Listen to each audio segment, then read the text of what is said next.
esta mañana, amigos y amigas, nos acompaña Anabel Guerrero. Ella es vicepresidenta del Colegio de Abogados de Pichincha y vamos a hablar sobre algunos de los temas que están marcando la coyuntura en el país. Doctora Guerrero, qué gusto tenerla en este espacio. Buen día, bienvenida. No, a ustedes muchísimas gracias por... Gracias por acompañarnos y conversemos sobre algunos temas que están marcando la jornada en Ecuador. Esta semana ha estado marcada por cuestionamientos hacia el gobierno del presidente Daniel Noboa. Organizaciones defensoras de los derechos humanos, de periodistas, políticos y algunas autoridades hablan, en este caso, de un abuso contra la prensa de nuestro país, del uso arbitrario de las instituciones y recursos públicos, esto tras la revocatoria de la visa a la periodista Alondra Santiago. Quisiéramos saber cuál es su lectura sobre este tema. Tenemos un presidente que no está permitiendo libertad de expresión o el trabajo periodístico, porque también está la alerta de la salida del aire de un programa de opinión, Los Irreverentes. Sí, bueno, definitivamente desde mi punto de vista, creo que estamos frente a una figura autoritaria, ¿no? Un presidente de la República que además no estaba preparado para ejercer el poder y eso lo vemos en muchísimos temas, ¿no? La propia situación de inseguridad que vive el país y un plan Fénix inexistente. Entonces yo creo que comenzar por ahí, ¿no? Una figura autoritaria, intolerante, que cree que al llegar al poder, además de haber tenido, digamos, el poder económico, ahora acumulando también poder político, nadie puede criticarlo. Y sobre todo, ninguna mujer, porque yo creo que estamos frente a un tema, e insisto, esta situación del autoritarismo, de una persona autócrata, pero también hay una arista que tiene que ver con una persona misógina. Yo lo digo y lo digo de forma frontal, una persona que realmente tiene un problema en donde, sobre todo, a las mujeres no les va a permitir que lo cuestione. Lo vemos con su accionar con la vicepresidenta de la República, que por supuesto desde los espacios en los que yo milito, no consideramos que sea una figura precisamente que aporta el tema de derechos, ¿no? Ella incluso ha señalado que no hay violencia de género, ¿no? Ahora la está viviendo, la violencia política basada en género la está viviendo. Pero más allá de eso, no se trata de cuál sea su posición, sino qué es lo que está pasando con la vicepresidenta y ahí hay un problema. Creo que en el tema, por ejemplo, del programa Los Irreverentes es evidente un tema de afectación y de vulneración de derechos a la libertad de expresión, pero además creo que había algo dirigido contra la periodista María Sol Borja, que cuando el presidente de la República fue candidato, le increpó cómo él se comportaba con su ex esposa, con 49 juicios, ¿no? Y nuevamente aquí está el tema del abuso del poder, ¿no? Porque ahora hemos visto que ya desde la presidencia de la República, además va a la casa de su ex pareja, incluso con militares.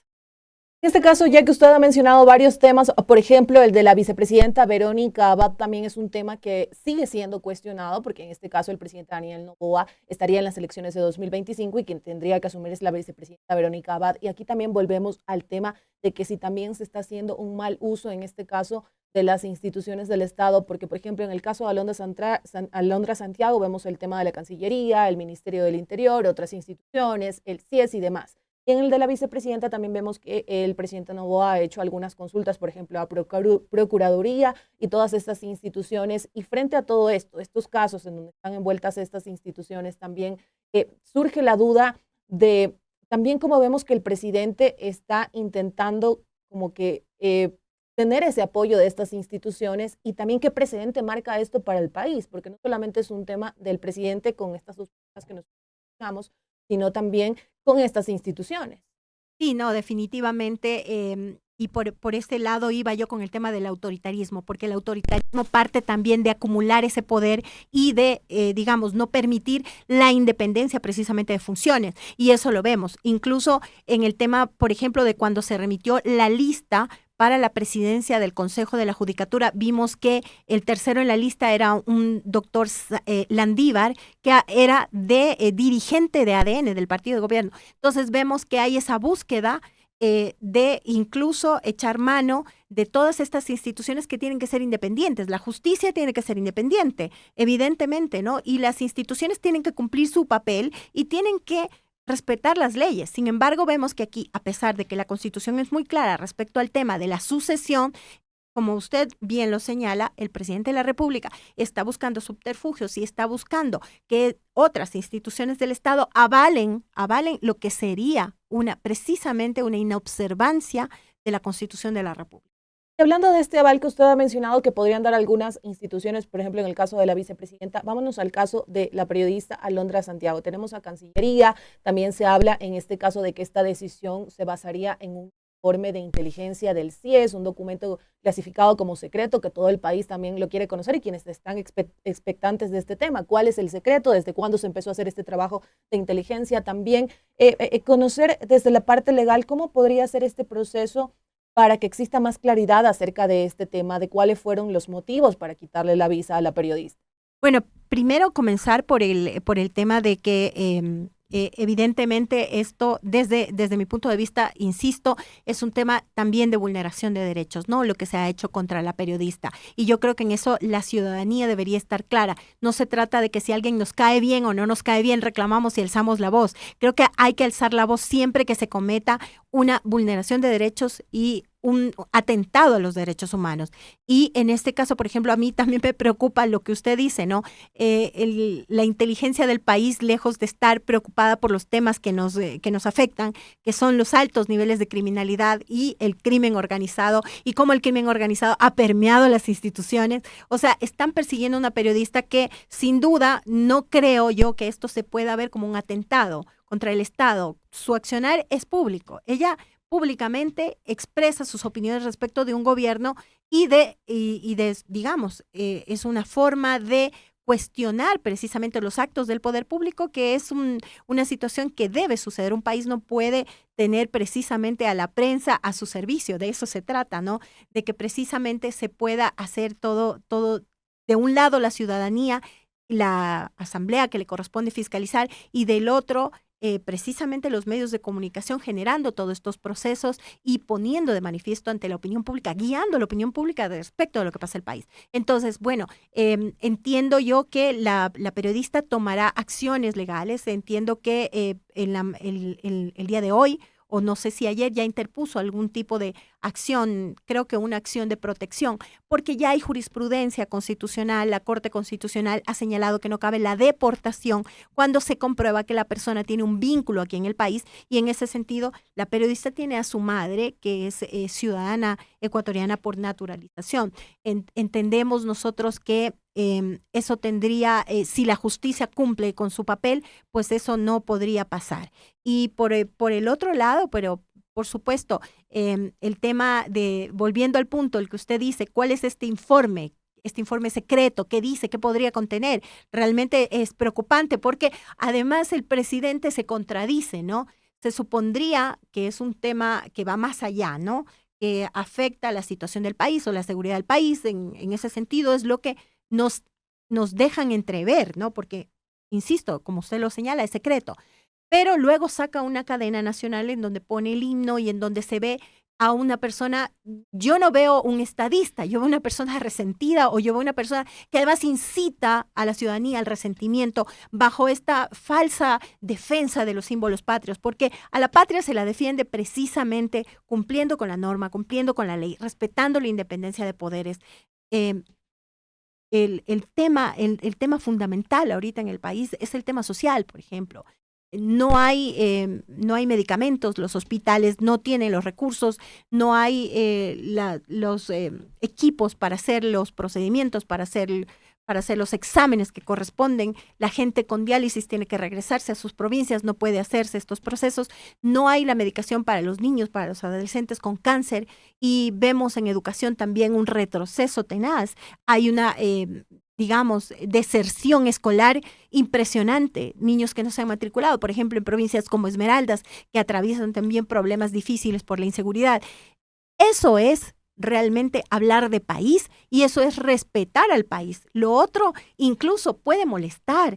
Creo que no siempre la periodista Alondra Santiago ha tenido las mejores expresiones, incluso para con el pueblo ecuatoriano, pero bajo ninguna circunstancia podríamos avalar un acto de estas características. Y precisamente algunas cosas que usted acaba de mencionar y usted ha señalado toda la situación difícil que estamos pasando en el país y muchos se cuestionan de por qué no tenemos un gobierno que en este caso pone toda su atención, el 100% de su energía en estos temas que de verdad nos afectan diariamente. Y ya vamos a ir a algunos de esos detalles, pero antes yo quería consultarle para ir terminando este tema. Usted hizo mención a esta cadena nacional que se emitió con el himno nacional y todo lo demás, también a este informe secreto que yo lo mencionaba, pues se ha señalado desde el Ministerio del Interior, se informó que era un informe del CIES, y aquí consultarle hasta dónde podría el gobierno nacional decir respondo, porque también vemos un gobierno nacional que ha sido cuestionado precisamente por eso, porque cuando se le increpan sobre ciertos temas, las respuestas suelen ser un poco escuetas, no van con mucho detalle sobre estos temas. Entonces, ¿hasta dónde el gobierno nacional puede decir respondo sobre este caso? Bueno, de lo que se advierte hasta el momento en la forma, usualmente como responde el gobierno, tal como usted lo señala precisamente, es irse a un TikTok, hacer un TikTok y generar incluso desde el punto de vista de, digamos, de la broma o del sarcasmo, algo que no requiere el país. El país no requiere en este momento un ministros de Estado o un presidente de la República tiktokero y que a través del TikTok pretenda desviar la atención y que no responda precisamente como usted dice. Pasó ya en el informe de la Nación.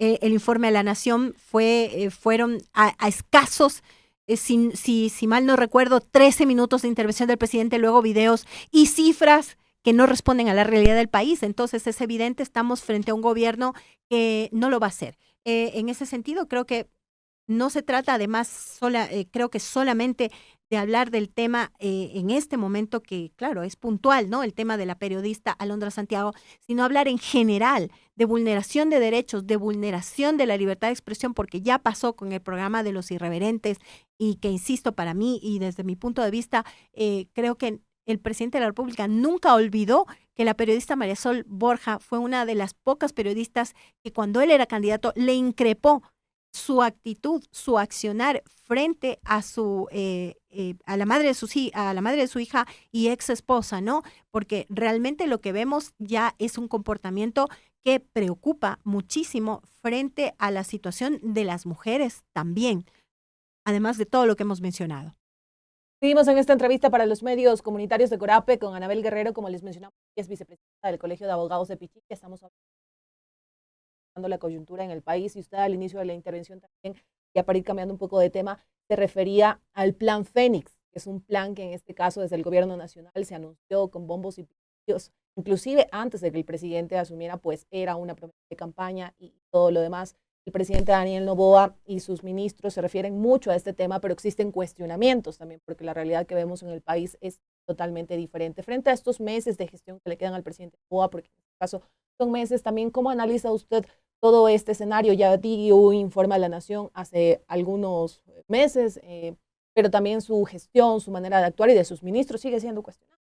Y definitivamente, por ejemplo, estamos frente a una situación en la que yo también veo que el país lamentablemente o la ciudadanía lamentablemente no tiene la suficiente, digamos, solidaridad o la suficiente conciencia de lo que está pasando. El tema cárceles es un tema muy grave. O sea, no hay alimentación para las personas que están detenidas y el hecho de que las personas que están en estos centros de rehabilitación, que no son centros de rehabilitación además, estén bajo la custodia del Estado, implica precisamente que no se puede vulnerar sus derechos. O sea, ¿cómo se le niega a una persona la alimentación? Y esto parece, como le digo, parece estar pasando desapercibido, pero es un tema muy grave. Si un gobierno no deja a la deriva a las personas que están en estos centros de rehabilitación sin darles alimentación, ya estamos frente a un desgobierno, ¿no? Y eso por hablar de un tema que precisamente, insisto, creo que no está siendo analizado o profundizado en su real dimensión e incluso lo que le puede costar al país eso en algún momento frente a organismos internacionales en caso de que se dé algún tema muy grave respecto de la salud, de la integridad de la gente que está ahí. Y el mismo hecho de que esos centros de rehabilitación no estén bajo el control del gobierno nacional y que sean más bien centros de operación de precisamente del crimen organizado. Y ahí, bueno, está también el tema del planteamiento de la consulta popular que está en la Asamblea Nacional en este momento, veamos qué resultados hay, pero en algún momento ya se lo dijo también, todo ese tipo de reformas no son las que van a permitir que el país realmente mejore la situación del país. Creo que es un gobierno en donde además sus ministros tampoco, o muchos de ellos, no puedo hablar no puedo decir de todos porque siempre hay excepciones, puedo decir que sus ministros y ministras no están preparados para los cargos. Vemos un Ministerio de Educación, por ejemplo, en donde su máxima autoridad habla de que el docente puede dar clases donde quiera. O sea, desde una perspectiva en la que no se entiende que hay que hacer inversión en lo social, inversión en educación, que hay que rehabilitar todas las instituciones educativas que no están en buen estado y que hay que proteger a nuestros niños, ¿no? Entonces, realmente es lamentable. Yo digo, una evaluación de este gobierno, habría que tener un programa solo para eso, con expertos en muchos temas, para que poder hacer una evaluación profunda, porque considero yo que nos encontramos frente a un gobierno improvisado, que no tenía idea de cómo gobernar, de que llegó al poder y no puso precisamente en ciertos espacios a los mejores perfiles, pero que además yo creo que lo de fondo además es esta desconexión con la realidad del país. Estamos hablando de una persona que cuando estuvo en campaña decía cada cosa, decía que en algún momento dijo incluso que las personas se hacían detener para ir a las cárceles y poder tener alimentación y poder tener, digamos, acceso a la salud. O sea, ¿en qué país vivía el señor que podía decir eso cuando ahora vemos la realidad de las cárceles? Una última pregunta que le quería consultar, ya que usted ha mencionado la situación de las cárceles también.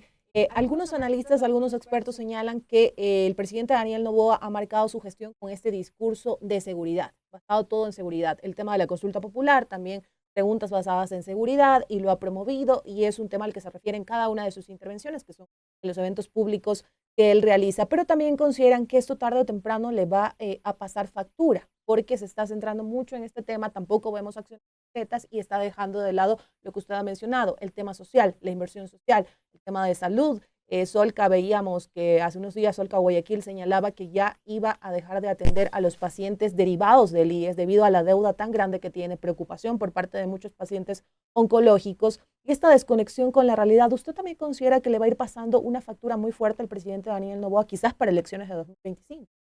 Bueno, yo aspiro a que precisamente la ciudadanía se dé cuenta, ¿no? Reflexione un poco respecto de precisamente lo que está pasando y el peligro que existe de tener al frente de un gobierno a una persona que no esté preparada, a una persona que no le interese la realidad del país, a una persona que, qué sé yo, desde cierto punto de vista considere y sienta, yo lo veo como una persona además egocéntrica y vanidosa, y eso se evidenció, por ejemplo, con la entrevista que le dio a este periodista de The New Yorker, en donde incluso no tuvo control de sus palabras respecto a expresarse de otros mandatarios. Entonces, yo considero que definitivamente la popularidad del presidente de la República, de lo que entiendo, ya ha ido en descenso, ya lo dice varias encuestadoras, y comprendo que cuando además estas medidas económicas que el presidente ha emitido ya causan un impacto aún mayor, porque el incremento del IVA ya causó un impacto en la ciudadanía. Ahora viene el tema de los subsidios, que es un tema complejo también para dialogar y todo, pero que evidentemente va a tener un impacto en la economía de las familias del país. Entonces creo que eso va a ser también va a ser contundente respecto de la visión que tiene la ciudadanía del presidente de la República, además de todo lo que ya hemos conversado, ¿no? Pero creo que eso ya es un tema real que va a impactar en los bolsillos de la ciudadanía, que de por sí ya tiene una situación muy difícil al momento. Doctora Guerrero, le agradecemos por su tiempo para los medios comunitarios de Corap. Esperamos tenerla en otra oportunidad para seguir hablando de estos temas. A veces el tiempo se nos pasa volando y no logramos, en este caso, tocar cada uno de los puntos, que son varios los que están teniendo en cuenta la atención de la población ecuatoriana. Muchas gracias por acompañarnos en los medios. A usted por la invitación y un saludo a quienes nos escuchan y nos ven. Amigos y amigas, y con la entrevista del día nos vamos a una pausa, pero la invitación a que sigan en sintonía de la red de medios comunitarios que hacemos por APE, que en breve regresamos con ustedes.